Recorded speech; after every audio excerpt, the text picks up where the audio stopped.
Hi friends, நான் பார்த்தீங்கன்னா 1976 77ல் Sivakasi Hindu Nadar Victoria high school அப்படின்னு இருந்ததில் நான் 11th ஸ்டாண்டர்ட் படித்தேன். பி செக்ஷனில் படித்தேன்.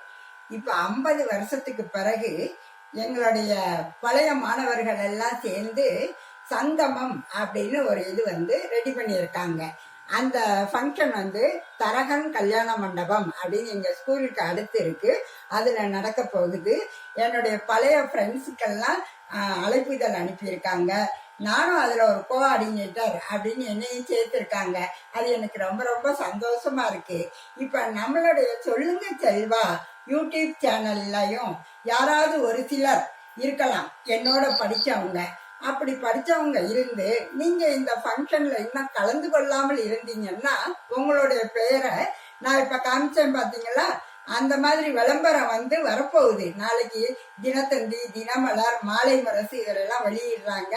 நீங்க அந்த போன் நம்பரை பார்த்து கான்டாக்ட் பண்ணீங்கன்னா நீங்களும் அதுல இணைந்து கொள்ளலாம். மே 17ஆம் தேதி நம்மளுடைய சங்கமம் நிகழ்ச்சி மிக மிக கோலாகலமாக நடக்க போகிறது. நம்மளுடைய பழைய ஃப்ரெண்ட்ஸ் எல்லாம் 50 வருஷம் கழிச்சு பார்க்கும்போது எவ்வளவு சந்தோஷமா இருக்கும் அப்படின்னு இப்ப நினைச்சாலே எனக்கு ரொம்ப ரொம்ப சந்தோஷமா இருக்கு. இந்த நிகழ்ச்சி ஆரம்பிச்சதுல இருந்து நான் கோஆர்டினேட்டரா இருக்கிறதுனால நிறைய ஃப்ரெண்ட்ஸ் என்னோட பேசுறாங்க. எனக்கு அவங்களோட பேசும்போது சொல்லுவாங்கல்ல, நோயற்ற வாழ்வே குறைவற்ற செல்வம்னு. அது மாதிரி பாத்தீங்கன்னா இந்த வயசுல இருக்க வேண்டிய உடம்பு வலி எதுவுமே இல்லாம ஏதோ ஒரு சின்ன பிள்ளை மாதிரி நான் ரொம்ப சந்தோஷமா இருக்கேன். நீங்களும் அதை அனுபவிக்கணும்னா இந்த சங்கமம் நிகழ்ச்சியில கண்டிப்பா கலந்துக்கணும். ஓகே, பாய்.